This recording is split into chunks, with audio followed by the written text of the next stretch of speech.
What's going on, guys? Welcome in. I am Kadarius Washington, and this is the Sports Rundown. It is a pleasure to have y'all in as always, and be sure to like, comment, and subscribe. Click that notification bell to be notified of when I post again. And also follow me on Twitter and on Blue Sky at CW Talk Sports. That's CWTALKS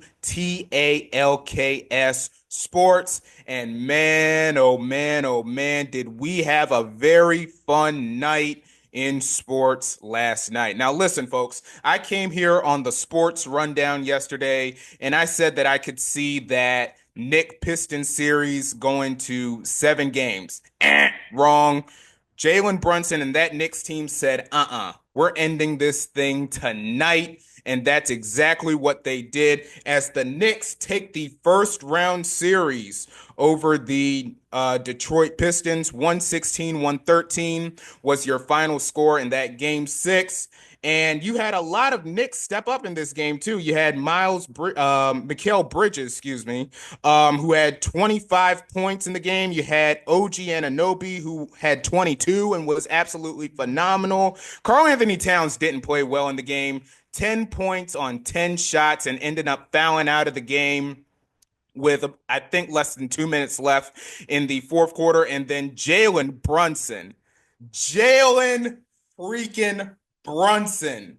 Man, oh man, oh man. The clutch player of the year so far with the clutch moment of the postseason so far. Having 40 points and hitting that game-winning dagger three with about 4 seconds left to go in the game, sticking the dagger right through the hearts of Piston fans. Pistons on the next possession couldn't get a shot off. They turned the ball over. That's all she wrote. Pistons get sent home crying. But the New York Knicks, Jalen Brunson, what a shot from Brunson. What a performance from the New York Knicks. And you already know what's coming in the second round for the New York Knicks. This hat does not fit me, but you already get the point. They go up against my Celtics, and I think you have a pretty idea of what is to come in that series. But I will say for the Detroit Pistons, they kind of had this one though. I mean, they were up by 15 in the game. They were up by as much as 15. They had a 7 point lead with about two and a half left to go, and the Knicks just come back and beat them. But at the end of the day, the Detroit Pistons have absolutely nothing to hang their heads on. I mean, JB Bickerstaff did an absolutely phenomenal job with this Detroit Piston team, taking this team from 14 wins a year ago to the 6th seed in the playoffs. That is an absolutely incredible turnaround. And I feel like this Piston team is going to stick around for a while. Now, listen, I do think they need another guy. I think they still need another piece in order for us to actually take the Detroit Pistons seriously.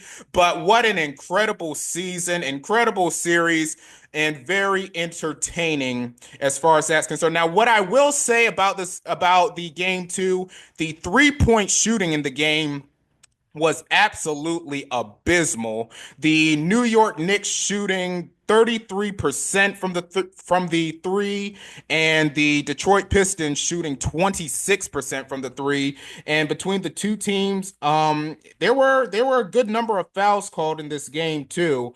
50 total fouls between the two teams, the Knicks having 22 and the Pistons having 23. But nevertheless, it was a very entertaining game, a lot of drama, and that was super, super fun to watch. And the other game that we had last night in the NBA, the LA Clippers forcing a game 7 against the Denver Nuggets. And I felt like it was inevitable from the way that the series was going. Very entertaining, very fun series.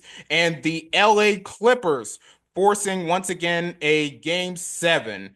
And listen, folks, I'm getting really, really close to owing James Harden an apology because I figured that in this series, the playoff James Harden was going to rear its head. So far, James Harden has played really well in the series, and he had an incredible game last night with 28 and 6, shooting 10 for 20 from the field. Now that is a very, very efficient night for James Harden. Kawhi Leonard, 27 and 10. I mean, Kawhi Leonard, when he's healthy, we already know what we get out of him. I mean, for crying out loud, 2019, 2014, and then 2013. When Kawhi Leonard is healthy, the dude is on it.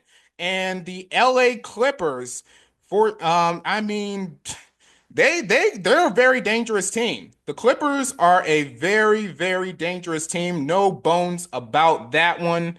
And yeah, game 7 coming up on Saturday. That is going to be a very fun watch. And then one more NBA note. Of course, we got the news earlier today that Coach Pop has announced that he is stepping down from the head coaching position of the San Antonio Spurs. Now, listen, he did have that very unfortunate health condition early in the year, and so I figured that kind of would be the case. I mean, easily one of the all-time greats as far as NBA coaches is concerned. Most winningest coach, 5 championships.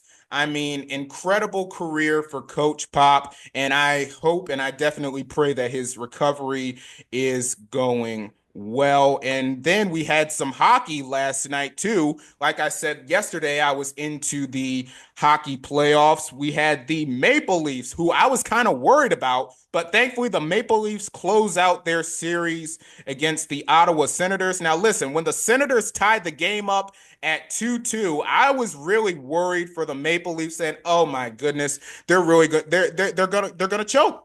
They're gonna choke this thing again." Because I mean, the Maple Leafs have had a choking problem forever. I mean, well, not forever, but they've had one for a while. I mean, it was kind of like I was watching Rory McIlroy back at the Masters, but nevertheless, the Maple Leafs did respond to that, and then of course, late in the third period, they scored that empty net goal, and that was pretty much all she wrote there. As the Maple Leafs thankfully get through the first round. So, Toronto fans, you can breathe, at least for now, because there's a really good chance y'all could have your work cut out for you in the next series, because there's a really good chance y'all could mess around and get the reigning champion Florida Panthers. So, that's something to monitor there. And the Vegas Golden Knights, they close out their series in 6 against the Wild, 3-2. The Avalanche force a game 7 on the Dallas Stars, 7-4 in that one, and the Oilers defeating the Kings in game 6. And as I understand it, historically, the Oilers own the Kings, so that was a pretty interesting scenario there. And really, I would definitely love to see Connor McDavid win a cup very, very soon. I would love to see Edmonton and Connor McDavid win it all as far as that is concerned. And I'm also rooting for Ovechkin too with the Washington Capitals and definitely the Golden Knights. I have a few teams that I'm rooting for in hockey. I mean, it's the playoffs, duh. And another very interesting scenario that I saw, JJ Redick apparently taking an indirect shot at Luka Doncic by saying, quote, the team needs to get in championship shape. Obviously, that being a reference to Luka Doncic being out of shape and that being one of the reasons that he was ultimately traded out of Dallas. Now, listen, I was on Luka Doncic's behind for being a defensive liability in that series against the Timberwolves. But nevertheless, that was a very interesting thing to hear from JJ Redick as far as the Lakers are concerned after getting ousted in 5 games at the hands of the Timberwolves. All right, folks. So as I mentioned on yesterday's sports rundown, the Kentucky Derby is happening tomorrow, and literally an hour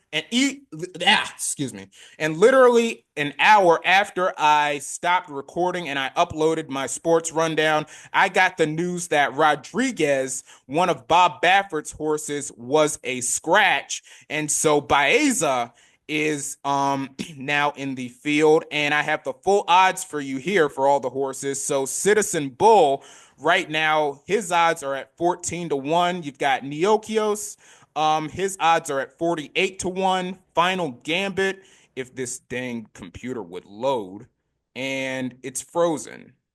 Yep, my computer is frozen and nope, it's back. All right, so we got Final Gambit, 15 to 1 odds there, and Rodriguez, of course, I mentioned is the scratch. And then you've got American Promise, who is 12 to 1. You've got Admire Daytona from Japan at 38 to 1. And then my computer is still acting up. And you've got Luxor Cafe at 12 to 1. You've got Journalism at 7 to 2, who is the odds-on favorite. You've got Burnham Square at 16 to 1. You've got Grande, who's another scratch. You've got Flying Mohawk, who is 33 to 1. East Avenue at 33 to 1. You've got Publisher at 28 to 1. Tistastic at 17 to 1. Render Judgment at 12 to 1. Coal Battle at 27 to 1. Sandman at 9 to 2.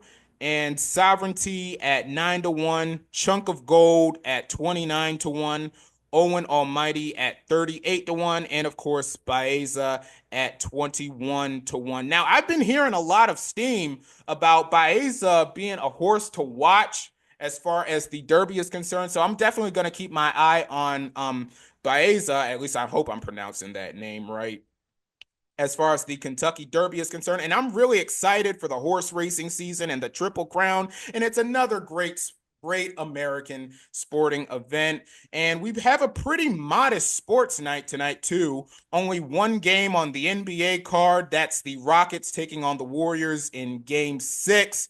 I think the Warriors close this thing out tonight, especially getting their behinds kicked by the Rockets in Game 5. So I can see a scenario where Golden State closes this thing out in San Francisco. And then in hockey, you've got Game 6 between the Jets and the Blues. That Winnipeg with a chance to close that series out in St. Louis. And also, the WNBA preseason tips off tonight. We've got the Dallas Wings taking on the Las Vegas Aces at Notre Dame Purcell Pavilion.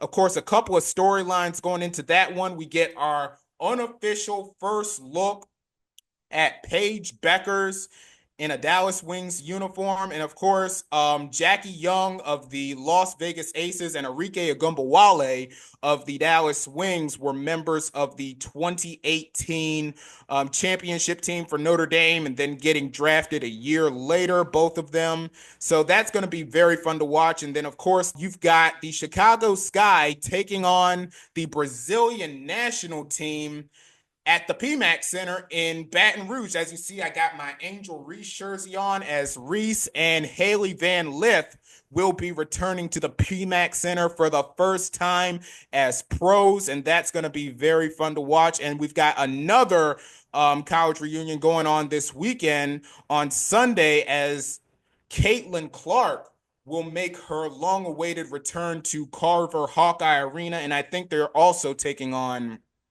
the Brazilian national team. I got to check that. But that's going to be very fun as we get closer to the WNBA season. Well, folks, that is going to do it for today's sports rundown. Be sure to like, comment, subscribe, click that notification bell to be notified of when I post again. And also follow me on Twitter and on Blue Sky at CW Talk Sports. That's CWTALKS Sports. We have a very fun sports weekend coming up. I'm excited to watch it, and I'm going to be excited to talk to you on the next sports rundown. And I will see y'all then. Peace.